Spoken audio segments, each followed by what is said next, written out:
What is going on, my friends? So good to see you guys again. Thank you so much for hanging out with me for another video. So something that tends to come up in lessons or in talking to other guitar players pretty often, are you a Fender guy or are you a Gibson guy? Now, even among people who don't play Fenders or Gibsons, the conversation still pertains to them because are you playing something that's Fenderish or are you playing something that's Gibsonish? So what I thought I might do today is kind of talk through this with you guys, explain why people might have the preferences they do, and ultimately let you know if I had to go buy a guitar tomorrow, which one would I be buying? So y'all, before we get too much farther, jump on down, like and subscribe. I've got a good number of people that are consistently watching my videos that are not subscribed, so we'd love to have you. Come on, join the party. It's gonna be fun. I'm gonna keep on pumping out videos for you guys. Let's jump on into today's video.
For the purposes of today's video, we're going to be looking at three things that I was thinking through to kind of help me land on which guitar I would buy today. So the first thing is the budget models. The second thing is going to be the overall quality.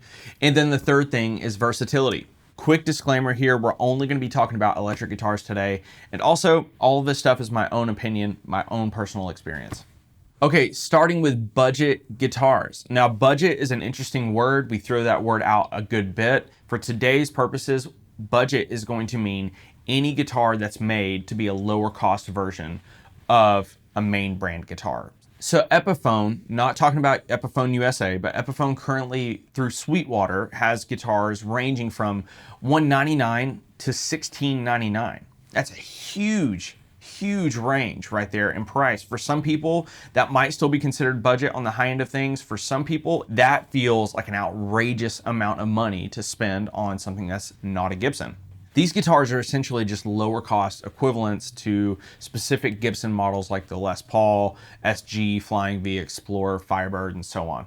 On the high end of things, you basically have guitars that are trying to be the most accurate recreations of these iconic guitars as possible while having this lower price point. On the lower end of things, you have guitars that are kind of reminiscent of these really high-end guitars, but they are about as bare bones as it can get. The quality has gone way down. Electronics are not great, and also the pickups could be pretty rough.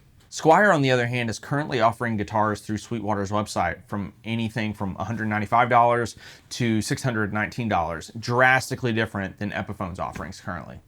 Rather than taking the specific year and model approach that Gibson does, like with a 59 Les Paul, Fender has opted to go for a decade, taking some of the characteristics of guitars that were happening through a specific decade, lumping them together, and that's the guitar you get, whether it be a Stratocaster, Telecaster, Jazzmaster, and so on. So after playing lots of different Epiphones and Squiers, I feel like the high-end Epiphone stuff can be good, but it's on a guitar by guitar basis. If you're looking for fit and finish, they are really great options. They look very convincing. But altogether, I just feel like the Squiers are just very well put together. I feel like they sound good. I feel like they are so lively and they have a spank to them that is just awesome. And I'm not the only one who thinks that. Why don't you guys actually check out this clip of Jack Pearson talking about his Squier. It's a Squier. I like the ones that are made in Indonesia. They're good guitars. I don't know how they make them so inexpensive. This one, I mean, it's very resonant and it's just fun to play. It's got a great neck. You heard the man. They feel great. They're more cost effective. Sure, the pickups aren't always the best, but I'd rather buy a classic vibe Strat from Squier, swap out the pickups over paying $1,500 for an Epiphone that may or may not sound all that great. For me, Fender wins this round. Okay, so let's talk about the overall quality of the non-budget guitars. So Fender has been a company that is known for having pretty consistent guitars in the past. Gibson, however, has not been known for that. I think we all at this point have seen the video of the person putting the paper underneath the fretboard of the Les Paul. I think something that a lot of times people forget about with Gibson is how much actually goes into them. Whether it be the wood choice, the fretboard, the set neck, the inlays, the binding. I feel like there's just so much that goes into making a Gibson that there's bound to be a pretty big dud every now and again. But as a whole, I've been pretty impressed with just about every Gibson I've been able to have my hands on over the last year. And I have to say, I've been way more impressed with them than I have been with the Fenders I've played. As I was saying earlier, almost every single Squier I pick up feels good. It's lively. It feels like the fretwork is really great. They sound good. And unfortunately, I just feel like with Fender, more times than not, I am pretty disappointed with how those guitars sound and feel. For me, they can just feel a little uninspiring and stiff, but that's not to say they're all bad. I think you just have to dig a little bit harder to find the Fenders that are worth buying. So one thing with Fenders that's nice is that they can be really easy to mod, or there's just a ton of different variations available of familiar guitars, whether it be a Super Strat or whether it be a Tele that's just loaded with EMGs or something like that. I think that's a really great way to get more out of your guitar, but if we're looking at guitars that just feel good and sound good right out of the gate, for me, it's got to go to Gibson. So Gibson's on the board with this one. Okay, so lastly, let's talk about versatility. Versatility is something that probably the intro guitarist is not really thinking about all that much, but the gigging guitar player has to think about it. You know, if you're playing with a bar band or a party band or whatever it may be, more than likely you're not going to have a whole lot of time to be swapping out guitars, and there may not even be a whole lot of room to set them on the stage. And let's just be honest here, who wants to lug around a few different guitars to a bar gig? I'm definitely not speaking from experience there. Okay, maybe I am, but I'll just be honest here. I don't want to lug around a bunch of different guitars to a gig that's hardly covering the price of a cup of coffee. Honestly, thinking through the versatility of these guitars has been a tough one because I see people from all different types of genres, all different types of players playing guitars from both brands. But as I mentioned before, Fenders just allow for more modifications and variation. Sure, you can have a Les Paul with P90s, but it will never sound like a Fender. You can have Fenders that start to sound more Gibson-ish, but it is pretty rare to see a Gibson that sounds a little Fender-ish. The Super Strat was literally created so that people could have the soaring lead, bridge, humbucker type of sound while still having the single coil and in-between sounds that they already use so much.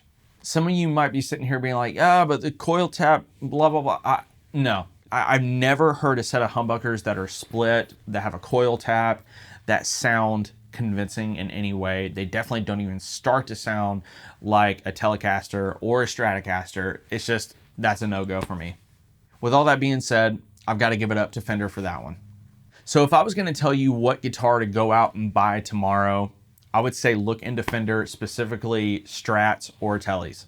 My first guitar was an Epiphone Les Paul 100, and I loved that guitar more than anything. But when I decided to move on to a Tele, it helped me to grow so much, both as a player, but also in figuring out how to get tones I wasn't able to achieve before. So if you haven't jumped into that Fender world yet, it's a great time to do it. Strat or a Tele, you can't go wrong. All right, my friends, that's all I got for you. Thank you guys for watching. Jump on down in those comments. Let me know. Do you guys agree with me? Would you go Fender? Would you go Gibson? Which one would you choose? Y'all don't forget to like and subscribe, and we will see you on the next one. Peace.